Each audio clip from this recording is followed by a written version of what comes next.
that feeling of seeing my mom cry, I knew the sacrifice my mom made to buy me a bananas.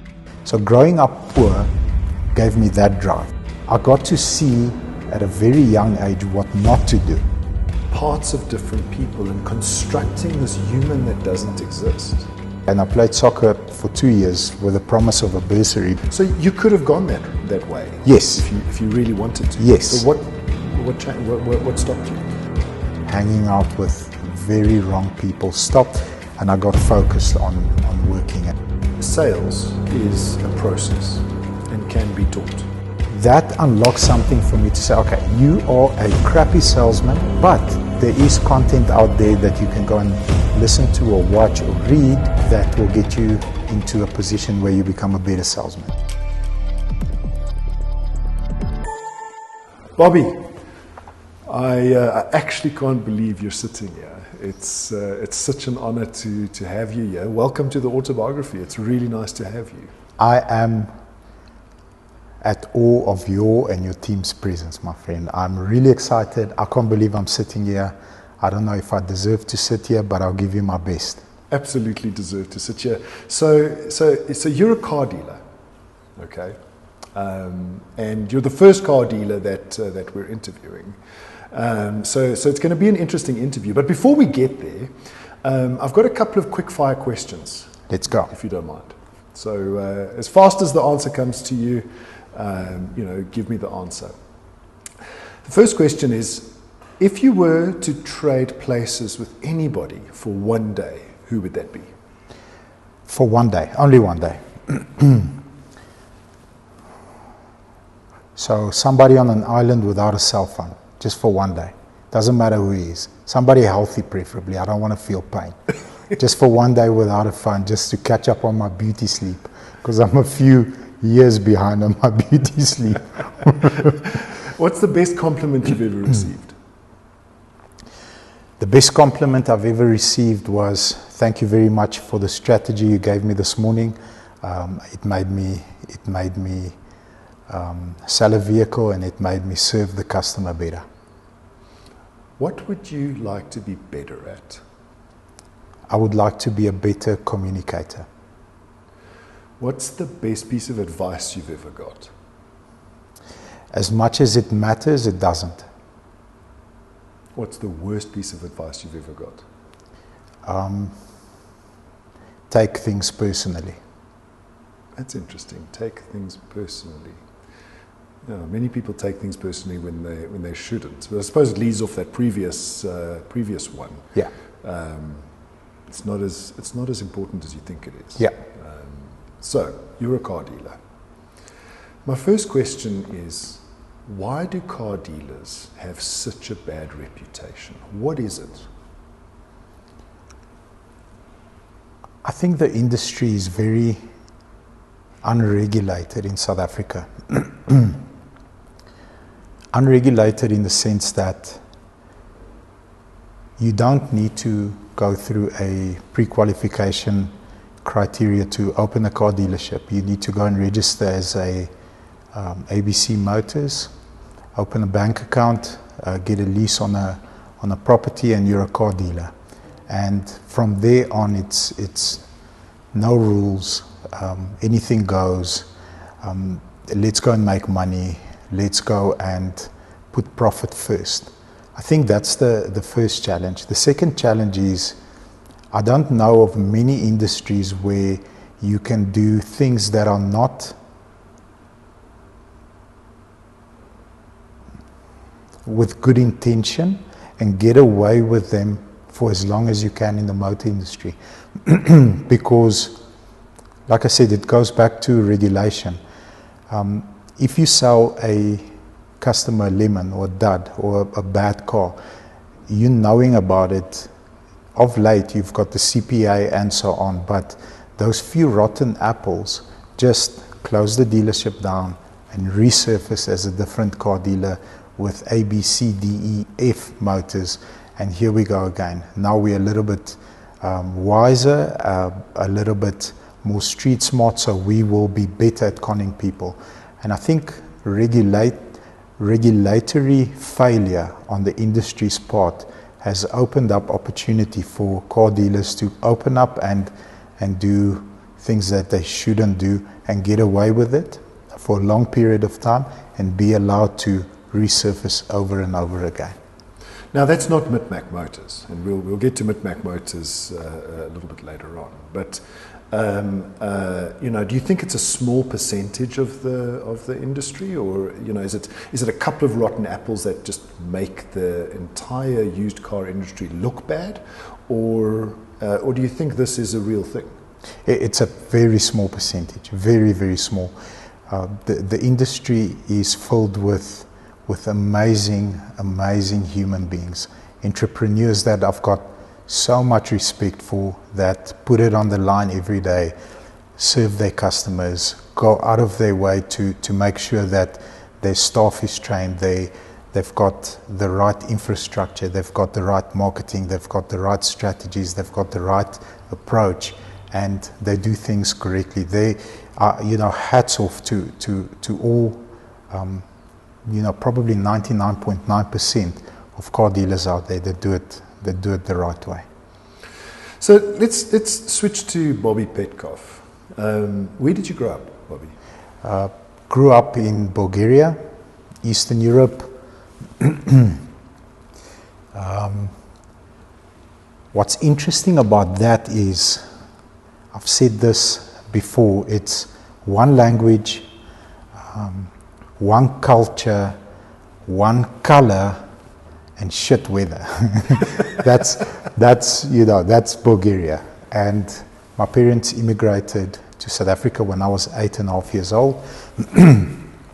So I came to Africa expecting to run amongst lions and just have a jaw, and landed at OR Tambo, and cars, buildings, concrete. I'm like, geez, man, are we in Africa? Where are we? Same scenario, just sunny. Yeah, anyway.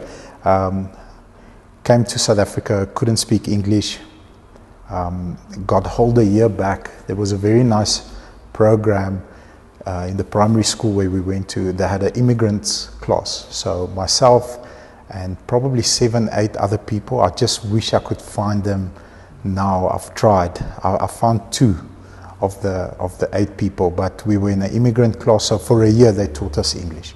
So the teacher tried her best. I learned as quickly as possible.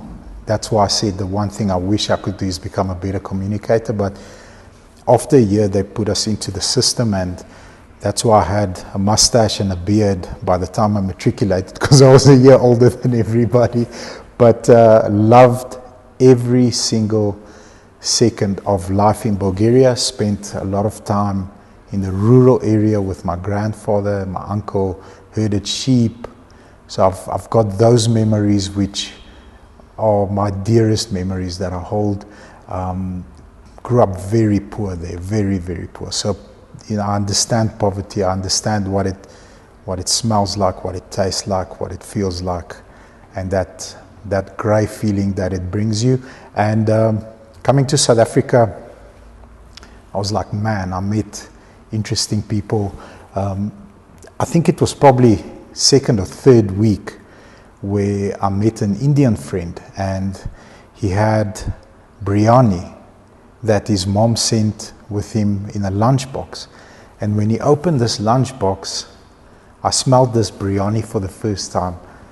And in whatever language, I probably communicated with hand gestures, and I swapped him for a sami. And I wrote down biryani, and I said to my mom when I came home, I want biryani. She's like, what's biryani? So my dad had to take us to an Indian restaurant so they can experience what biryani is. So, the love that I have for South Africa and the diversity of cultures in this country is, I introduced myself, born in Bulgaria, made in South Africa. I love South Africa. Growing up here and having to interact with different cultures, different backgrounds, different upbringings was amazing.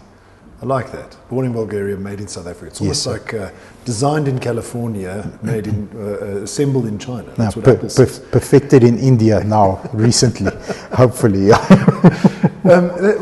So you're effectively a South African. You were a South African teenager. Sure. So in our teenage years, we usually have dreams. What were your dreams? So before you came along and reinvented the automotive industry with the internet and Auto Trader and all these beautiful things that you pioneered, my dad used to buy and sell cars as a hobby from home.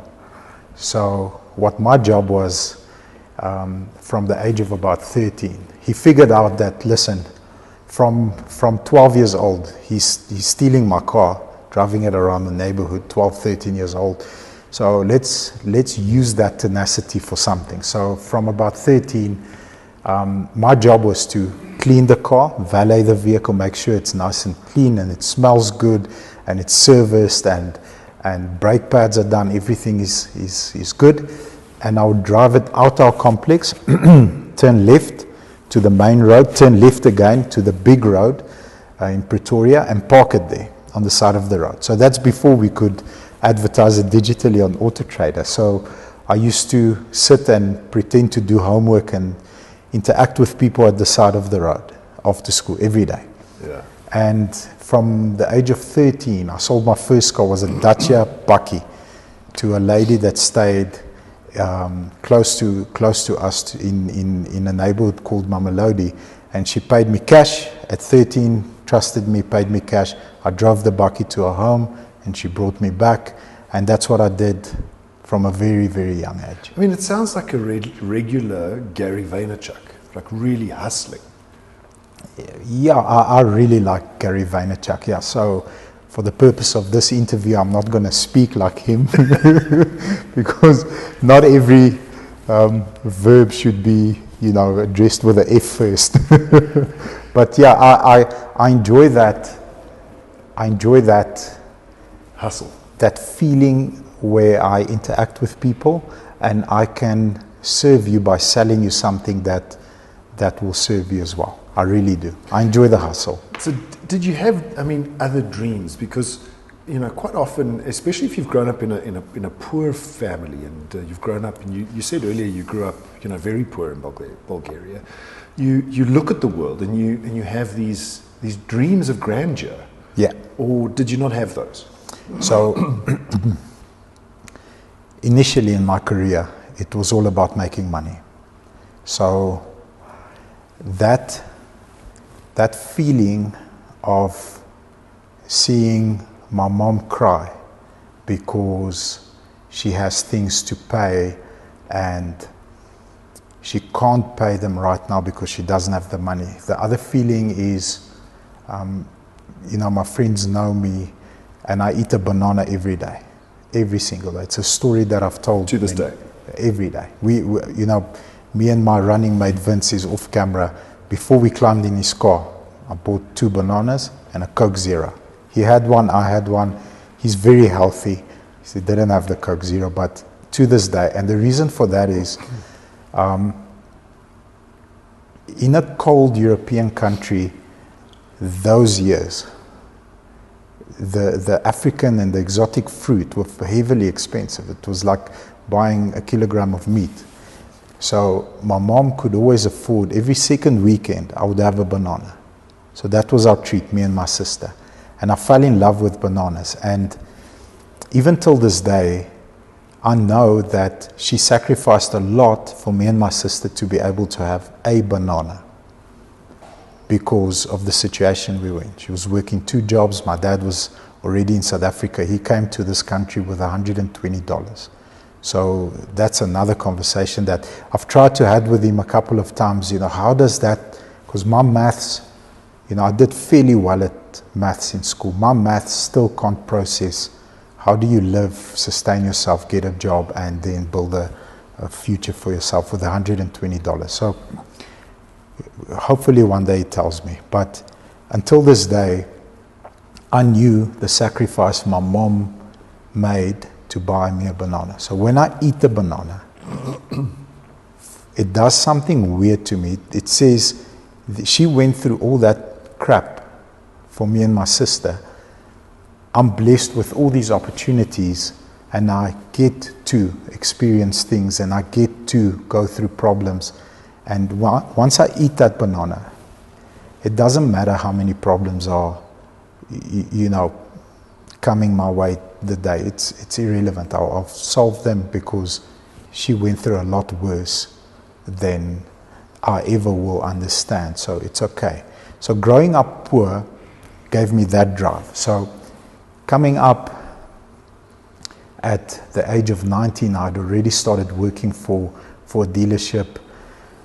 At the age of, I think it was 17, in our community, in the Bulgarian community, I'm already making a name for myself, because now my dad's telling his friends, listen, Bob sold 4 cars this month. This is how much profit I made, and I pay him $500 a car. So one of the people in the community had a dealership.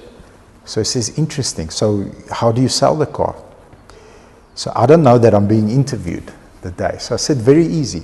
When somebody stops, before you climb out your car at the robot, I open your door. So you don't open, I open your door. Concierge service on the side of the road. I walk you through the car, answer any question. I know what the limit is of discount, because the old man told me, don't go under this price. I'm going to murder you if you go under this price. So we have the negotiation. I take your money, and then I give it to the old man, and then he buys another car. He says, interesting. So he says, I want to offer you a job. I'll pay you 1,000 rand a car. Double what Topi's paying me, and I've got more stock. I'm like, okay. Now I'm already thinking, I'm 17 years old. I'm selling 4 cars a month for Topi, because he's got 4. This guy's got like 25 cars. I'll sell all 25 in a month. No problem. So that's my entry to the motor industry. I become a salesperson in Standard 9 for working for this gentleman. And you never dreamed about becoming doctor, engineer, accountant, one of those. Was it the hustle that got you going and out of bed every day? So I was lucky enough to get picked at the age of 16 to play Tucky's under 21 soccer. So never had the body for rugby. Tried rugby once, and funny enough, last week we had a 20-year high school reunion, and the guy that put me off rugby was there as well. So the first rugby practice, but he cancels me from the side. I don't know where I am. I said, listen guys, this was a lot of fun. I enjoyed the time I spent with you. I'm not coming back to rugby. So I got picked to play soccer, and I played soccer for 2 years with the promise of a bursary. But I think... So you could have gone that way? Yes. If you really wanted to? Yes. So what stopped you? So once I started working for this gentleman, my first month's salary was back then 17,500 rand. He called me and he said, we've got a problem. I said, what's the problem? He said, you're a minor, I can't really register you, and I can't pay you via EFT, because then I could be traced, because I employ a minor, but you killed the other 2 salespeople here, so you're my best guy. Do you mind me paying you cash? I said, no, I don't mind getting cash. No, but I'll find space for that cash. So at 17 years old, earning that amount of money put pressure on my time to go and practice soccer, because I had a lot of friends now, and I had attention from girls, and I had attention from the bars. So that sort of stunned my career in sport. I stopped paying attention to it. I focused on selling, and he was a very bad example, the guy I worked for, because he was a full-blown alcoholic. Really? Yeah. And I got to see at a very young age what not to do while having fun and making a lot of money. So I got to see that that's the reason why I don't drink alcohol. I don't drink, I don't smoke, because when he comes to work under the influence, he's slow, he makes poor decisions, he's not he doesn't close customers properly, he doesn't speak to customers properly. So I'm like, that's what I shouldn't do. So I kept on learning through interactions with him, what not to do. And eventually, because of his habits, we became partners. So just out of matric, I'd saved enough money. Dad came in at a crucial time of my life where I was jollying, and I lived in 2.5 years, going into my 20s. I didn't drink, didn't party, just worked Monday to Monday. But those 2.5 years, I lived 10 lifetimes of what a young man should live. So that was fun. Learned what not to do. And then once we became partners, because I'd started saving in the last year or so, once we became partners, I had saved up enough money for 11 cheapies. So a cheapie today a cheapie is 70, 80, 90,000 rand. Yeah. That time a cheapie was a Uno for 16,000, spend 1,500 rand on it because parts were cheap, and sell it for 19,500. So I had 11 cheapies, and we became partners. I was a year out of matric. So that's when the partying and hanging out with very wrong people stopped, and I got focused on working and focusing on the industry from a point of view where this could be something that I do long term, and it's not only about having fun. I can get good at this because I'm good at selling. I'm good at interacting with people. How do I grow that? So how's your thinking evolved? Because now you're in your 30s, and I mean, you're still young, but it's a good 20 years since that time. Yeah. How's your thinking evolved over the last 20 years versus that period of time in your life? So initially, here's how I see it. I come into the industry being a terrible salesperson, but loves people. So I open your door, I welcome you to the dealership, and I'm figuring out ways from my previous engagement, how do I improve this engagement? So that's programmed in my DNA. How do I take that experience where you said no to me, I'm not buying the car, for whatever reason it was, carry it with me into the new interaction and close you on a deal. So at that stage of my life, becoming a decent salesperson, so interesting story, just an offside story, I'll share it because it's very freaky. One of the people I hung out with in high school, unfortunately his girlfriend, and fortunately because now he's got kids that are big, fell pregnant and he had to leave school.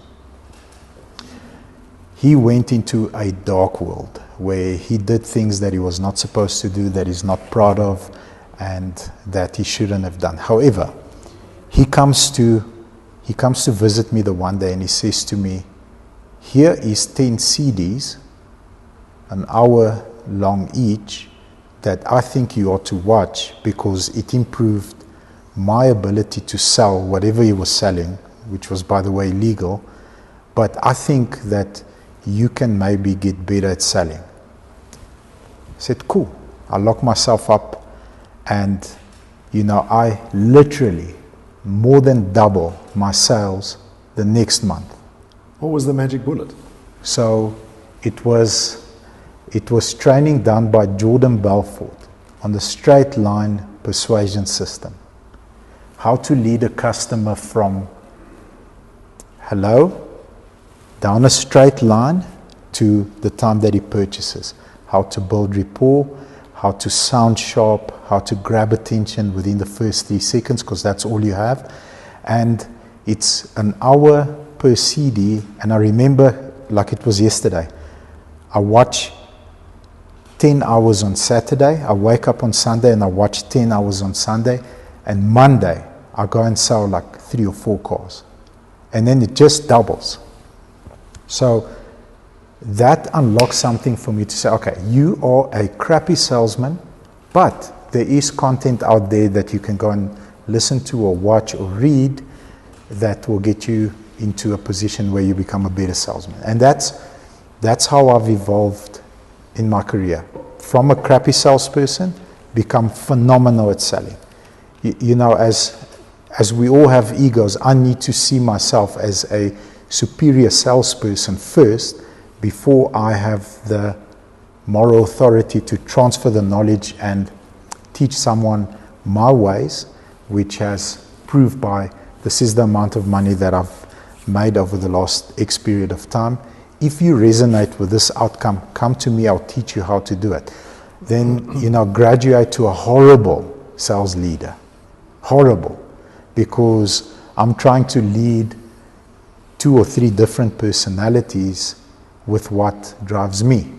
Let's go kill everybody. Let's go to war. We are not losing deals to this guy across the road. Never. Which is the wrong approach. So eventually, through trial and error, I figure out, okay, but there's a different set of content that I need to go and study so that I can become a better sales leader. And eventually, over time, attract the right people, use the right love language, teach them, and grow their income, and then eventually become a dealer principal, I was the worst dealer principal in any automotive country or industry. There's content that you can go and watch and study to become decent at that. And I sit here today as the worst CEO under the sun, but knowing that there's a lot of content and there's a lot of books I can go and read that will help me become decent in the future. Let's focus on the sales for 2 seconds. Cool. I believe that sales is a process and can be taught. 100%. A lot of people believe that you're born with the aptitude and the natural skill. I don't agree with that. How do you see sales? Is it a process? Can you put it together like a puzzle? Yes. Sales is a teachable skill. The only requirement is patience and courage. Patience to go through the process, not to rush move 3 when you're supposed to be at move 1. That's the biggest mistake. The moment that you say what you're supposed to say in move 3, or qualify or unpack a need before you're supposed to do that, that's when you lose the sale. So patience to go through the process, because every sale is the same.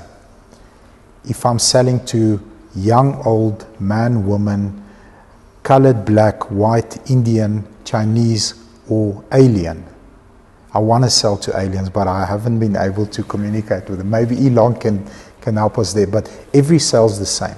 So the patience to run each and every step when it's necessary, and the courage to actually go and try run it that way. Because a lot of young salespeople and experienced salespeople are very scared to try a new process, and overcoming that was part of the thing that made me a good sales leader, was to lead through example. So this is how I want you to sell a car. This is why I want you to do it that way. And by the way, it's now 8 o'clock, 8:15. Come, let me show you how to do it on the floor.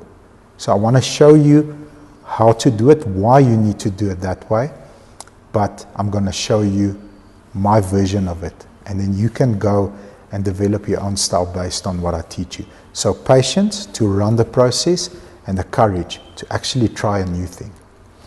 So in 2 or 3 minutes, for anybody to sell anything, what is that vanilla process? What would you say that vanilla process is, step by step? Step 1 is, I think, is the most important part, and that's the 10 videos an hour each. The person that you're interacting with needs to know that you are sharp as a tack, you are a master in your field, and you've got good intent. Okay, in the first 3 seconds. It's, by the way I greet you, by the way I greet you on the telephone.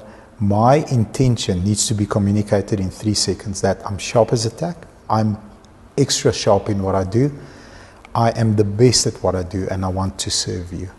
So that's step 1. And you can use scripts, you can use body language, you can use posture. There's multiple ways that you can do it depending on the setting. Are we communicating over the phone? Am I communicating over WhatsApp? Which, if you learn how to do that correctly, right now, has a lot of upside. It's a killer strategy. Video is very powerful.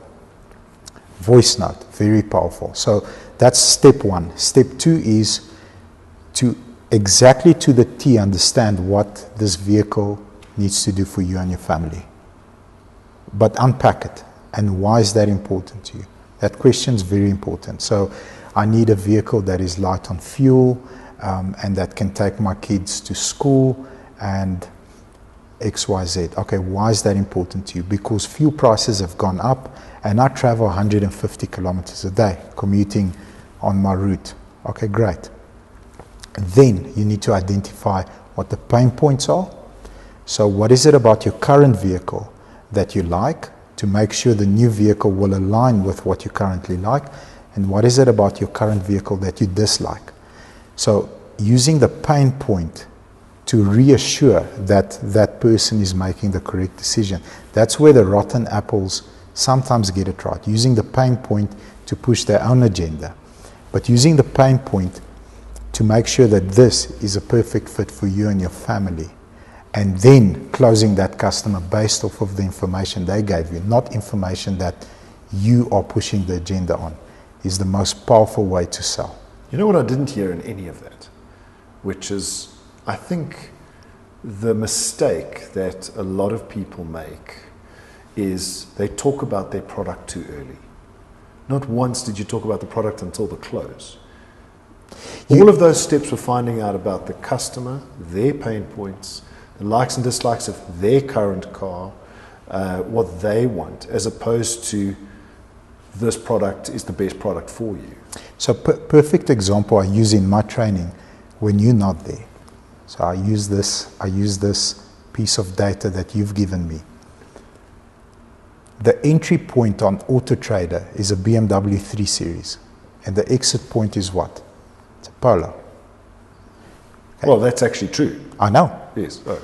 So that's true. So the entry point on a lead on our system may be a Toyota Fortuner, but the exit point is a urban cruiser, because when we're unpacking needs and desires and wants and what is a must and what is a nice to have, especially today when we're working on a tight budget, you maybe don't need a 7-seater. And initially, unless I ask you high quality questions up front, you're not going to tell me because I haven't asked you. So properly qualifying and unpacking needs is the meaty part of the sale.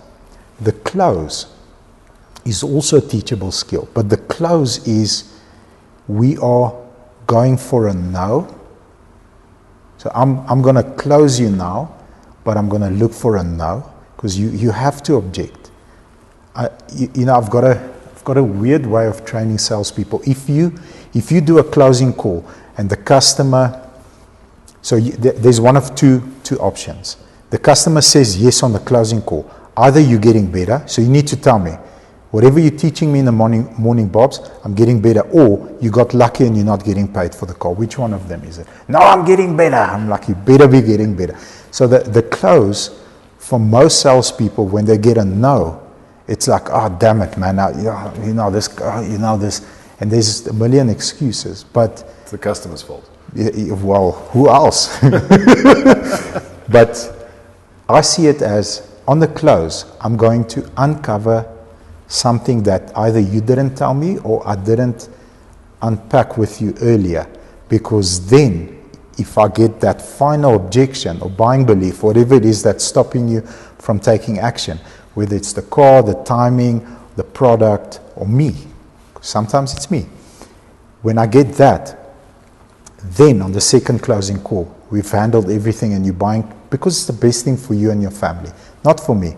So whether you buy a Fortuner or you buy an urban cruiser, that's why we've set up our dealership in a different commission structure, because I had the industry standard, you get paid on GP. So if there's more GP in the car, you get more money. Then what happened for a minute was you come in, you're looking for a car for your daughter, but I see your 5 Series and I want to raise you up to a Panamera. So now we're not talking about your daughter because there's 8 grand in that car, but there in the Panamera, there's 28. So my commission is 10%, 800, about 2,000. No, I'm selling you a Panamera because you qualify. You've got the shoes, you've got the watch. So that's where most salespeople make the mistake, qualifying for the wrong product. If you unpack all the needs, and we discover that you don't need a 7-seater, you don't need a 4x4, you don't need to pay extra 1,000 rand on your insurance, you don't need this, that, the third thing. So this urban cruiser solves for X. This is the car that I'm going to close you on, based off everything you've told me, even though you came in at a lead point on a Fortuner. So you've gotten to this point in your career now, in your business at Mit Mak Motors, and it couldn't have been, I don't think it has been, all just in your own head. Sometimes as people we have heroes, people we don't know, those are heroes, or should I say people that don't know us, those are our heroes. Yeah. And then mentors, people that do know us. Yeah. Tell me about your heroes and mentors along the way. Who have those people been, the really kind of ones that stood out? So, and what did they teach you? So I love the concept of books. You know, those would fall into the hero category, right? Yeah. I like the fact that I can go on my Audible app and I can either get a credit for free depending on how often I've bought books that month, but pay 214 Rand and I can download. My favorite book this year has been After Steve. We discussed it briefly off camera. And for 200 Rand, I get to, for 11 hours, I think the book is, enjoy. Everybody knows that Steve Jobs is this unearthly creature that floated amongst us mortal men. You know, that's big up, fist bump. I want to know all the mistakes he made, how he was horrible to people, how he fumbled along, how he threw things against the wall. I want to know that so that I can learn from his mistakes to hopefully get better. So whenever I have an area in my life where I'm struggling, I go and read 3, 4, 5 books that help me with that specific area. And also timing. Sometimes a good marriage book is not needed at year 1 of marriage. For me, it wasn't. But at year 5, it's very needed. And a good finance book, me coming up, making money hand over fist, and you know, there's so many leaks everywhere, it just doesn't matter. Just pay it and let's go. But a good finance book today is a gift sent from God, because it's not all sunshine and roses. You know, the industry is tough. People are cancelling for 200 Rand difference in installment. So I've always seen the problem will be resolved by looking at successful people that had a similar or same problem and how they've resolved it. If I read 5 books around that area, there will be a common thread there that I can deploy in my own life. I've always seen it that way. And then mentors, in terms of people that I can touch, there's a thing that I've seen a couple of years ago on a Ed Milet podcast, and he said he looks for people that have got a high temperature in a certain area of life. So I can't see this person in front of me and say this is the perfect man or woman, because we're all frail and we all sin and we're not perfect. But I can say this person, for example, in faith, I've got access to somebody with an extremely dark past that has given his life to God, and his temperature when it comes to faith is it's white hot. It's not even red. It's like the ultimate hot. And I speak his language, he understands me. I'll phone him and say, listen, I'm lost with this and this. I don't know how to handle this. And then he'll say, okay, sit here. Or, are we driving? Do we have 10 minutes? Please, I need your help. Then he'll give me a Bible story. But this Bible story will come out of the mouth of somebody that was capable of extreme violence 20 years ago. So he's like the rough guy that will give me a Bible story. And I believe him because it's his truth and it's my truth, and I can connect with him, and he lives faith. But I can't go to him in a different area. When it comes to money, I've got someone else whose temperature is very hot when it comes to money. When it comes to marriage, so different areas of my life I'll look up to and seek counsel from different people. I like that, because it's almost taking parts of different people and constructing this human that doesn't exist.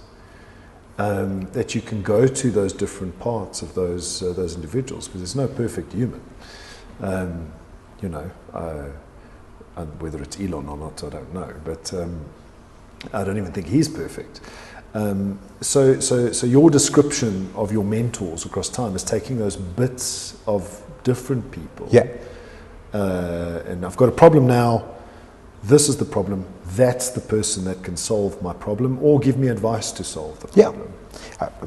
Difficult situation in my marriage. I'll go to somebody. I'll say, listen, I'm processing this. This is how I want to react. Am I emotional? Am I seeing something that's not there? Guide me. Boom, boom, 3, 4, 5 questions. This is what I would do. This is a person that's been married 45, 50 years. This is what I'll do. This is why I'll do it. Knowing your personality and knowing Vanessa, I think this is the best approach that you should take. I can't go to him and say, listen, I've got a manager that resigned and he just stole 6 of our best 10 salespeople. He'll be like, dude, you're on your own. I can't help you. Like, what do you want me to say to you? Can you ask him nicely to come back? Can you be more polite? That's not the advice that will help me. So I'll go to someone else for the different fight I'm fighting. So what does a day in the life of Bobby look like? So do you have a morning routine? Is it loosely put together, or are you very structured, on the two ends of the spectrum? Many people, it's organized chaos. Yeah. With other people, it is very structured. Yeah. Where do you find yourself on that spectrum, and describe what a day in the life of Bobby looks like? So very structured in the morning and very structured in the evening and very loose in the middle, because again, I'm sitting in a CEO seat that's very hot and uncomfortable, and I don't know how to sit in this chair. I really struggle. But in the morning, wake up 4 a.m., I'm inside Virgin Active at 5:05, and I treat my body for an hour like it's a rental. You know the rental cars? They rev the nicest. I treat myself like a rental for an hour. If I get it done in an hour, I'd like to spend 5 minutes in the steam room, cold shower, and I'm at work. Mondays, Wednesdays, and Fridays, we do training with sales staff. It used to be every day, but it becomes too repetitive. It becomes too monotonous. So 3 days a week, I do training with salespeople. Tuesdays, Thursdays, and Saturdays, I do some sort of a training with the branch managers, and mostly on-the-job training, processing, how did we lose this deal, who beat us, who gave better service, we got a bad review, who was the people involved, did we hold them accountable. So that happens from 7 until about 8:30.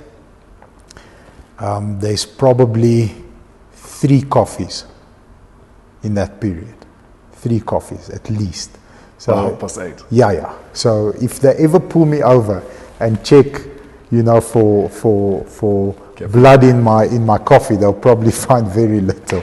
So lots of caffeine, and from about 9 o'clock, it's just chaos. It's chaos, absolute chaos. The person that screams the loudest, I run to them and fight fires. The evening is also structured.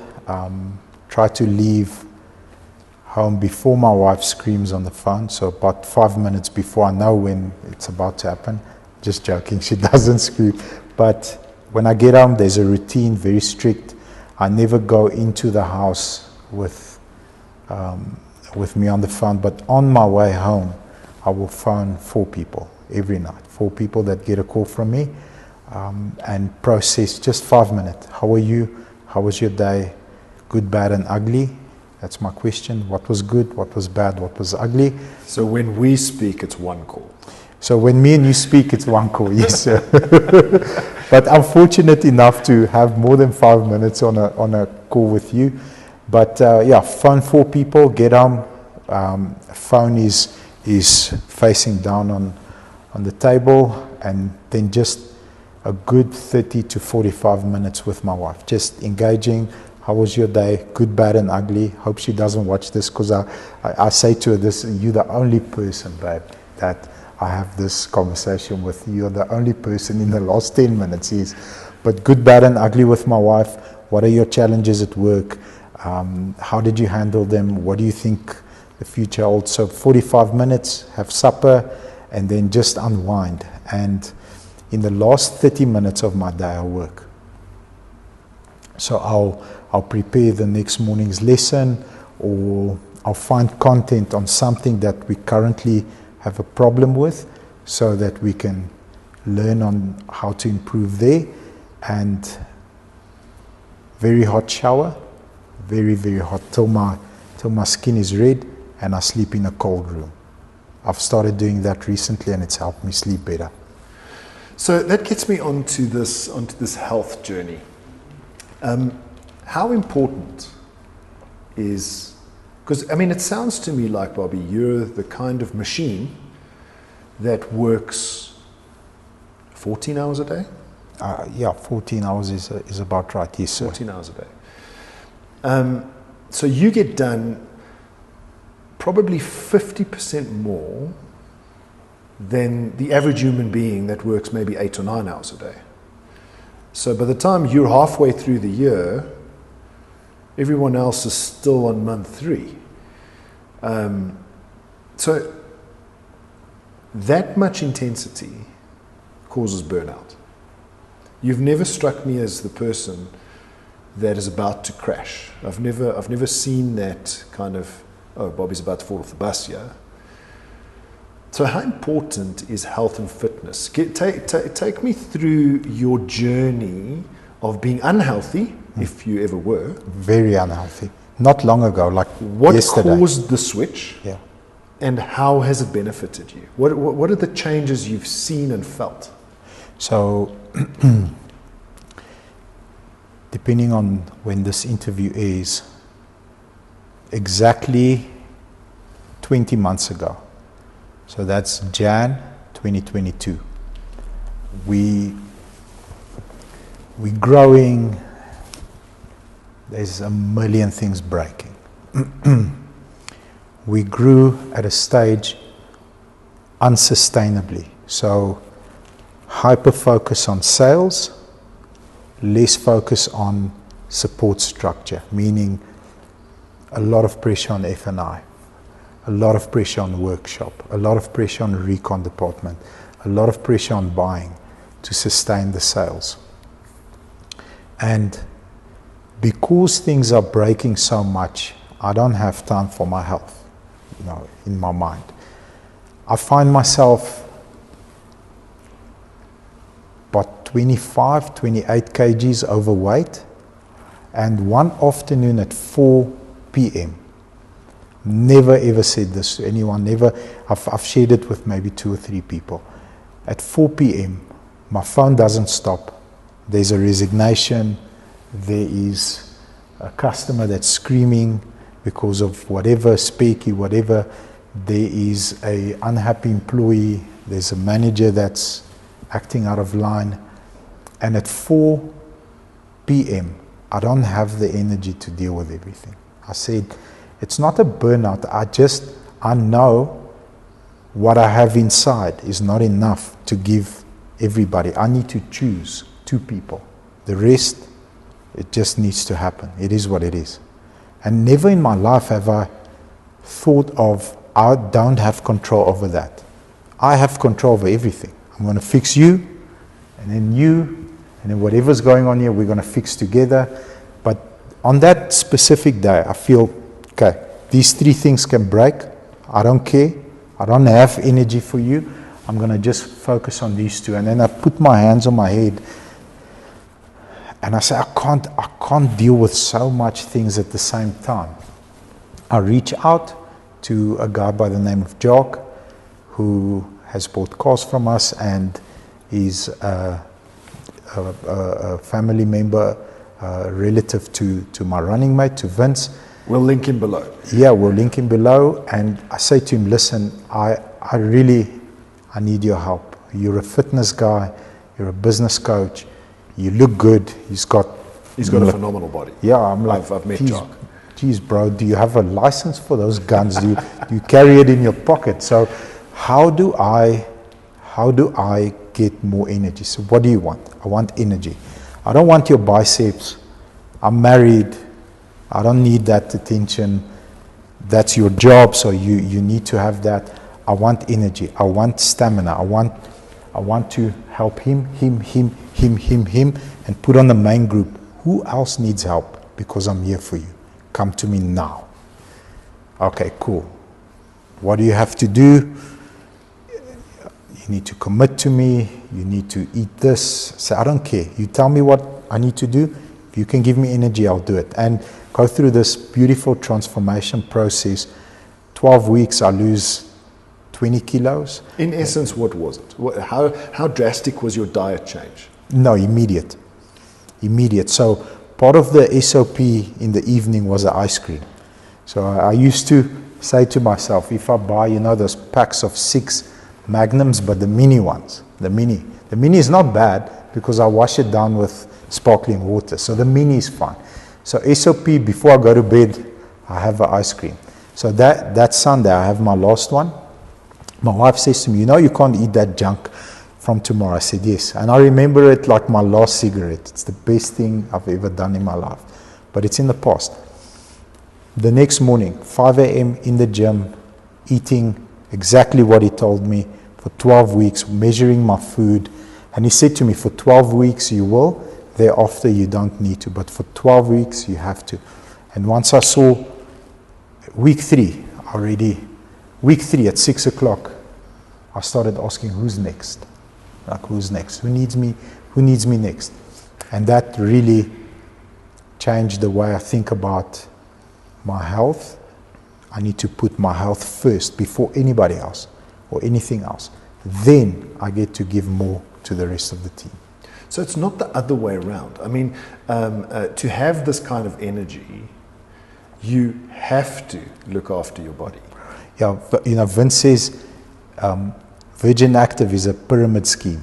I said, what do you mean a pyramid scheme? He says, yeah, it's a pyramid scheme. You have to first give in order to get. Yeah, you have to give them energy in order to get. So it works backwards, but it does work. It does work. It does work. And so in that 12 weeks, you said after week 3, you started to feel a fundamental difference. Absolutely. In your energy levels, particularly. Absolutely. That's what you were after. Absolutely. And then how did you find, were your brain clearer, brain fog gone? What were the consequences of doing that? So initially, he's so good at what he does. He just picked my brain on what are the issues that are tier 1 important, tier 2, tier 3. What do we have to get rid of today? He can't help me get rid of the issues, but what he did help me with is put all my stresses and all my insecurities in silos. So today we're dealing with silo 1. There's 17 things here. Tomorrow 13, and while he's making me do push-ups, and so what happened here, what happened here, what happened here. Very good EQ, very good at his job. what happened here? Oh, how did you resolve? Interesting. I thought you would have done it the other way around. Good storyteller. Then in a week, those 17 issues were 2. Let's put more. And that helped me realize that everything in different boxes in the morning, and attack those boxes by order of importance. And when he went away, that stuck with me. So in 60 minutes, I'm going to plan my day, and I'm going to listen to a podcast, I'm going to listen to crazy music or something that I've seen that I'm interested in, that I want to do a bit of research. But those 60 minutes set my day up so that, boom, I'll show up for the training, I'm ready, I'm excited, I'm energized. Then the first 5 things I'm going to do them first. And then whatever breaks afterwards, we'll handle that. So it's trying to create some structure in your chaos. Yeah. Because you know what's coming. Yeah. Chaos in the motor industry is guaranteed.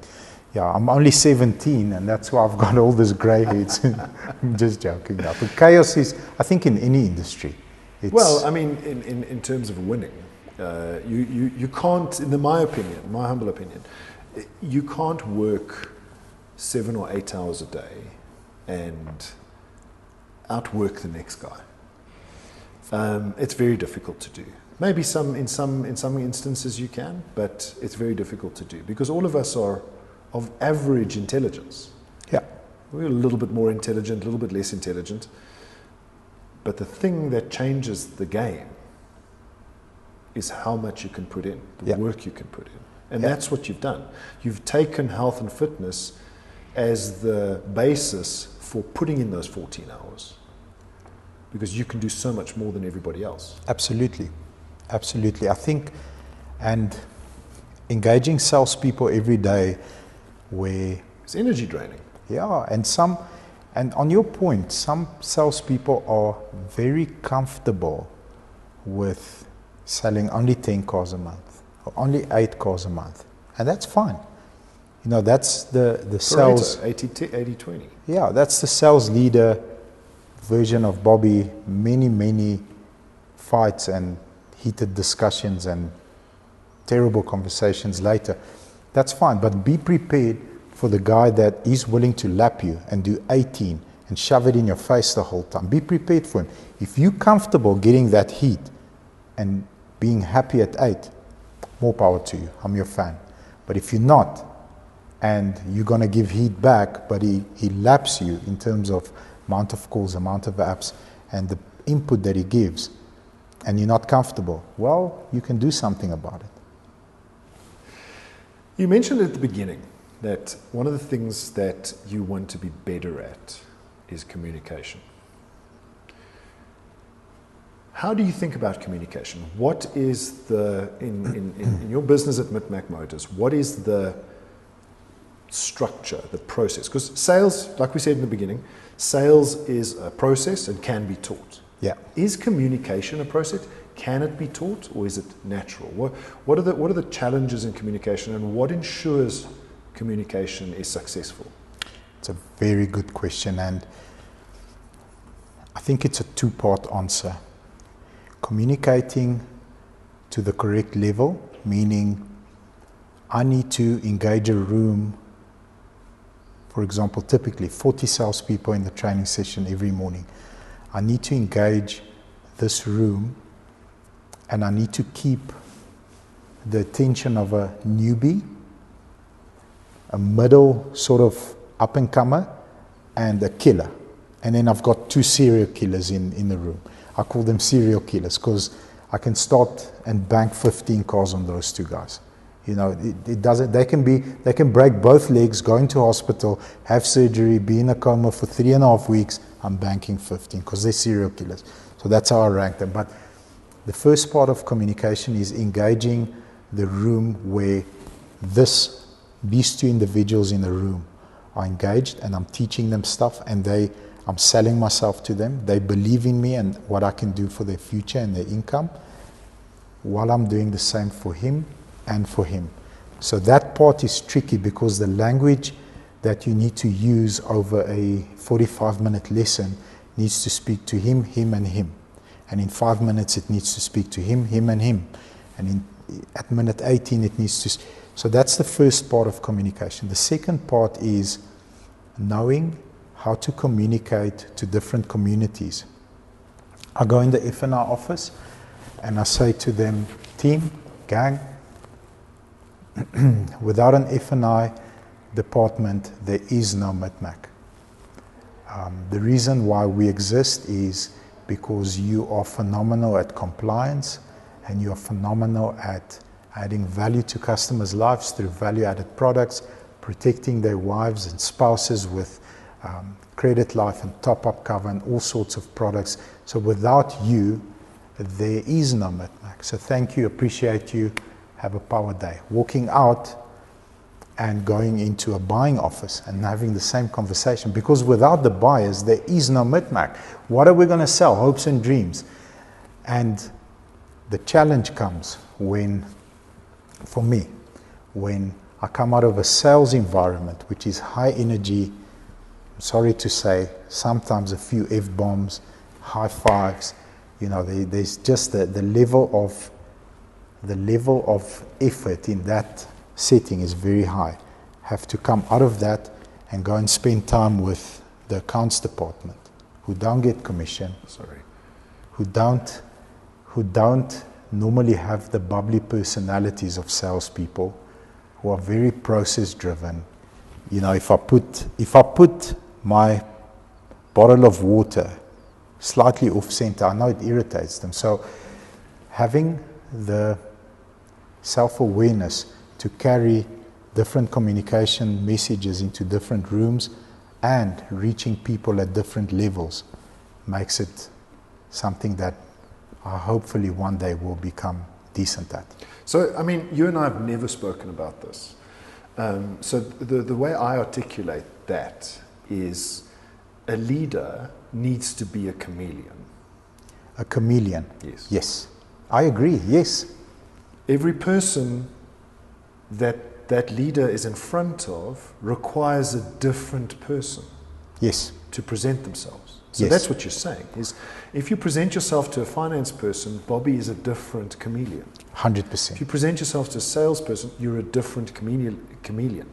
So you're saying to me your tone changes, the language you use changes, you can drop the F-bombs with the salespeople. Can't in accounting. Can't in accounting. Can't with F&I, because if I do that at F&I, it's going to be 16 and a half minutes later, then they'll use F-bombs in front of our customers signing contracts, which will make us seem unprofessional. And with the sales team, the F-bomb conversation and the celebration is only happening between those four walls. They all know, they're all professional enough to know that that's not how I speak outside of that setting. I don't speak that way in any other room, except, and I think I'm going to add on to the chameleon part, I'm only myself in front of maybe 3 or 4 people in the company. And only when either we are together in the same room and the door is closed, or when I'm engaging one-on-one with that 3 or 4 people in the company. Otherwise, I have to wear a buyer's hat or a workshop hat or a sales hat or a accounting hat.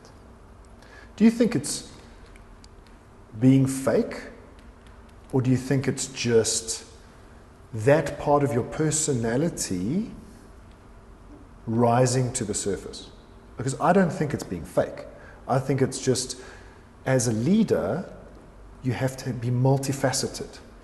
And it's really picking on that facet and saying, okay, for this individual, this one needs to rise. So you are yourself, you're just highlighting that facet. So just bringing that to the fore.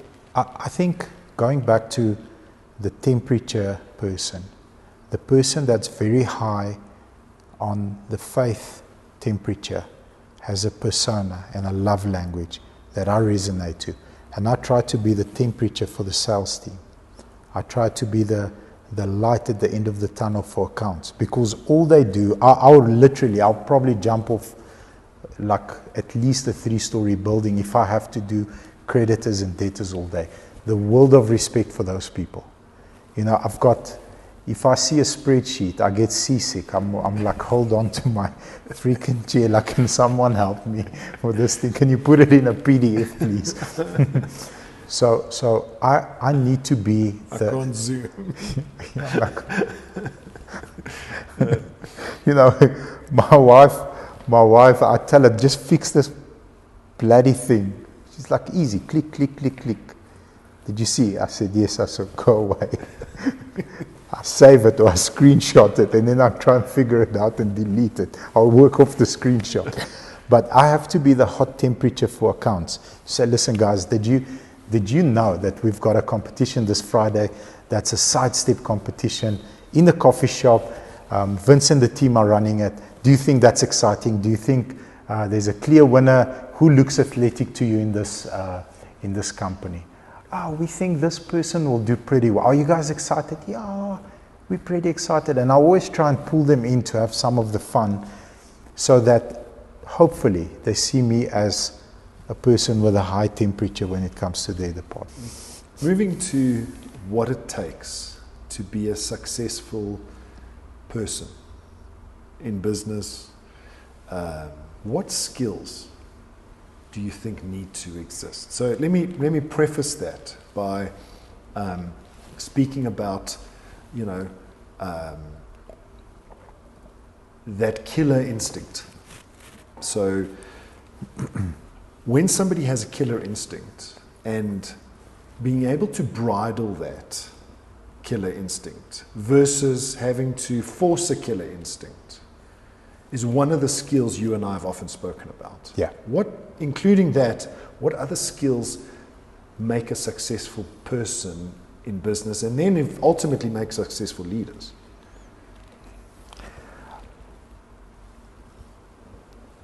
I think it's levels. I think the point where I am currently today. So to make R1 million, I needed to learn 2 or 3 things. I needed to learn how to create that bond within 3 seconds, unpack effectively what your needs are, and then have that closing ability where I'm not scared to ask for the sale. I'm yearning for the no, so that I can figure out what is the thing that you're not telling me. Because you're not telling me something, we don't know what it is. So those things help a person become a millionaire. It's basic things. Okay. At this stage of my life, and I don't see myself successful by any means, but if I are to achieve that successful person and becoming a decamillionaire and building a very big company, because that's what I use the money to do, is to open up branches, we can employ more people, we can train more people, and we can compete against a bigger crowd. But to become successful, I need to figure out, especially in sales, how do I create many millionaires? I think figuring that out helps me become successful, because I'm a reflection of the people that you interact with on the floor. Like saying the measurement for success of a parent is how good of a human their grandchildren are, not their children. But if you've instilled amazing values and principles in your child to the point where they will instill them in the grandchild, you are successful. But if you raise a good kid and your grandchild ends up being a drug addict, you failed. And I think you failed more than your child failed, in my opinion. So being successful is figuring out, how do I help you by what drives you grow your income and put you in a place where you're happy. I need to figure that objection, whether it's I need to prove a point by buying a BMW M3 because my father-in-law said I couldn't. I've had that. So, we buy an M3 and we go do a burnout in front of father-in-law's house. We do it together. Why not? Because then we stuck it to him. And that was your driving point, not mine. I hope the cops don't catch us, but we do it. Or whether it is, I'm going to show you that I will marry your daughter, I will buy a home where your daughter stays, and I'll take care of her, which is one of the goals an F&I manager achieved a couple of months ago. So being successful for me is doing that at scale. Can I figure out how to do that at scale? So if you could time travel, go back to your younger self, what would you tell him? Wow, what a weird question. What advice would you give him?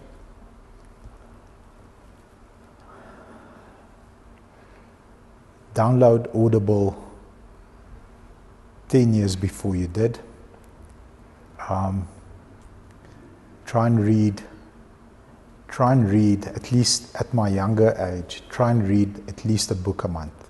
At least a book a month. But if you want to kick some serious ass, you need to do a book a week. So that's the one part. The second part will be become very quickly, very early in my career. I wish I was kinder to people. Become more kind. There is a way to hold people accountable. There is a wrong way to do it. I've done it the wrong way for many, many years. And it's just because I didn't know better, because I sucked at my job, and I try to improve every day. But be kind to people, because even though that person said, I want to earn 80,000 Rand net salary a month, even though the person said it, and you've got the blueprint on how that person earns 80,000 Rand, but that person doesn't put in the work. So the way that I hold him accountable is to the 80,000 Rand instead of, it's clearly not what you want. Let's process together. Where do you want to be so that we can get the right recipe for you? But I go sword out. You wanted 80. I can give you 80, but you are lazy. You're not doing 1, 2, 3, 4, 5, 6, 7, put them in the corner and then not allow them to save face. And what happens is they leave, or they resent me, or I create an enemy. So I wish I could go back and just be kinder to people in my career as a sales leader. Be kinder to people. Be kinder to people, yeah. What are you reading at the moment? So at the moment, $1 trillion manager is one of the books. It's about a guy that was a football coach, and he became the mentor to the Google founders and to Steve Jobs, and like the whole Silicon Valley sort of A-listers. Everybody was at his funeral. Everybody was at his funeral. So I'm reading that, and then as our company book of the month, it's habits. So we need to work on our habits, so we're reading those two. But yeah, those are the two books at the moment. 3 pieces of advice you would give to up-and-coming leaders. Wow. I think most important, when you are faced with a situation, and I need to take this as advice myself, but the moment that I use this, it helps me.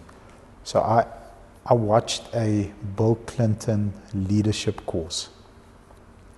And he's a great storyteller, by the way. Outside of some of the things that he did, I really respect him because he handled a lot of wars, and he handled Gaddafi, he handled a lot of complex situations. I really respect the way his leadership style is and the way he spoke.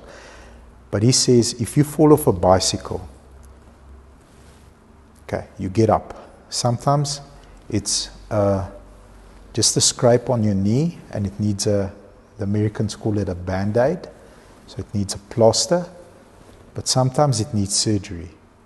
And most situations, you always go to surgery. And if you allow a little bit of time, depending on the situation, but if you allow a little bit of time before you react, you'll be able to judge whether this is just a Band-Aid or whether this is a broken bone that needs to be fixed, by means of surgery. So just 5 minutes before you explode or react negatively or make a decision where you could regret it later. The 10-second rule. Yeah. Breathe for 10 seconds. Yeah, breathe for 10 seconds. That's first. I think second is, I think as leaders, this is a big one for me. As leaders, we have a choice. So people fail under us for one of two reasons. You haven't trained them or you haven't fired them. So a person I look up to in business said to me this: for him, everything he touches turns to gold. Everything he touches turns to gold as long as you meet him halfway. So for the longest time, I've spent time with people that I really like, but they are in the wrong car. And it takes way too long to realize that you are not a fit for this, because you can be the best. We've got an example, a cadet struggling, about to fire him. He's just such a nice guy. He flourishes in the marketing department. He's a superhero in the marketing department. I wanted to kill him in sales. I literally like looking for stuff. You're a big guy. I want to like throw you with a bottle to wake up. So you're either failing to train or to put in the right position, or you're failing to fire. You need to make a call. As a leader, you have to make a call, because if the company fails or your team fails, you don't meet target, ultimately it's your fault, because you didn't train or you didn't fire or move the person to a department, where most times it's not possible, unfortunately. And I think the third thing will be a mistake I've made for a longest time is I try to lead too many people at the same time. And what's your threshold in terms of number of people? I think for me, it's on a good day, it's 8. I can't effectively lead more than 8. Effectively, 8, reports where I have to engage on real issues and problems and make decisions. 8. So sometimes I've tried to lead 18, 25, like no problem, come next, and they're just getting a weak version of me that gives them a little bit of attention and doesn't ask for the details to try and give my opinion. Because also when you lead, you have to allow people to make mistakes.